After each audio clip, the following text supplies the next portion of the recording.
கம்பராமாயணம் பாலகாண்டம் பகுதி 4. விஸ்வாமித்திரர் வருகை. ஆற்று வாரியாக இயங்கிய தசரதன் வாழ்க்கை புயலையும் இடியையும் சந்திக்க நேர்ந்தது. மக்களை பெற்று மனைநலம் பெற்றிருந்த மன்னன் அவர்களை பிரியும் சூழல் உருவாகியது. விஸ்வாமித்திரர் ராஜரிஷி என்று பாராட்டப்படுபவர். அவர் அரசராய் இருந்தவர். அவர்தம் அரச பதவியை விலக்கிக் கொண்டு தவ வேள்வியை செய்து உயர்பெயர்களை பெற்று வந்தார். வேகமும் விவேகமும் அவர் உடன்பிறப்புக்கள். சினமும் சீற்றமும் அவர் நாடித் துடிப்புகள். அவர் வருகையைக் கண்டாலே மாநில அரசர்கள் நடுங்குவார்கள். அடுத்து என்ன நேருமோ என்று அஞ்சி நடுங்குவார்கள். வீடு நடை நடந்து ஏற்றமும் தோற்றமும் தோன்ற தன் அவைக்களம் அணுகிய அந்த முனிவரை தசரதன் தக்க வழிபாடுகள் கூறி வரவேற்று அமர வைத்தான். தாங்கள் எழுந்தருளியதற்கு நாங்கள் மிக்க தவம் செய்தோம் என்று அடக்கமாய் பேசி அன்புடன் வரவேற்றான்.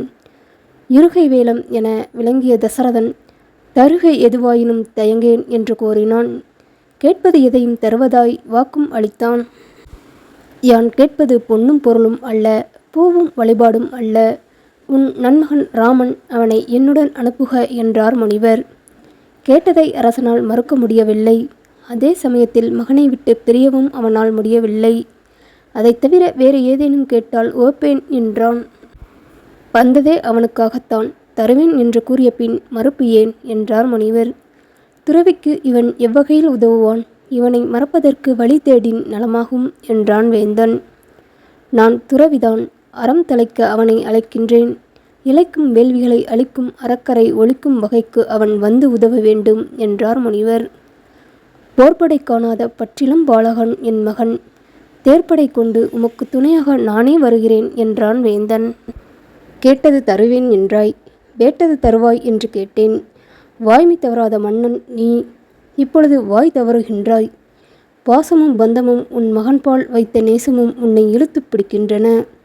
இருதலை கொள்ளி எறும்பு போல் உன் நிலைமை ஆகிவிட்டது. மறுதலைச் சொல்லும் உன் மாற்றம் வியப்புக்கு உரியது என்றார் முனிவர். நீரினின்று எடுத்து போட்ட மீனின் நிலைமையை மன்னன் அடைந்தான். எதிர்பாராத சூழ்நிலையில் எது பேசுவது என்பது தெரியாமல் தவித்தான். தவிர்க என்றும் சொல்ல இயலவில்லை. செல்க என்று வாழ்த்தி அனுப்பவும் முடியவில்லை. முடியாது என்று முடிவு கூறவும் இயலாமல் தவித்தான். வசிஷ்டர் தசரதனை பார்த்து, உன் பாசம் போற்றத்தக்கதுதான். அதனால் உன் மகனுக்கு நாசம் விளைவித்துக் கொள்கிறாய். குடத்துக்கு விளக்கு போல் உன் மகனை வளர்க்கிறாய்.